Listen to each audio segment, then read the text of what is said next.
Here's how to in Photoshop. We're going to duplicate the layer first. Then we're just gonna go ahead and select our subject by clicking on it using the object selection tool. Now you'll see that there's still some parts that the selection left out. So in order to fix that, we're just gonna go ahead and press Q. We're going to put the brush tool to work by making sure that the color we're using is white, and then using white to add into the selection. Let's press Q again. There we go. Then we'll go to select, go to modify, and then choose expand. I'm gonna make the expand ratio to 10. There we go.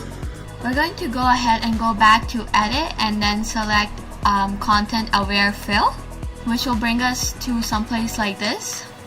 As you can see, it kind of left out a few parts which we can add.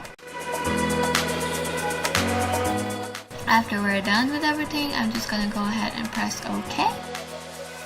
Coming back to our canvas, we can see how good of a job it did. Now I'm just gonna go ahead and remove the selection by pressing Ctrl plus D.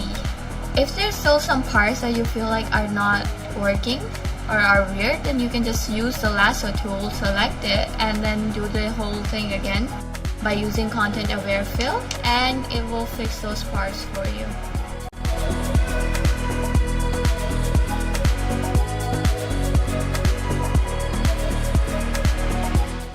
And we're done. Just keep repeating the process till you end up with something you like, and that's it for today's video.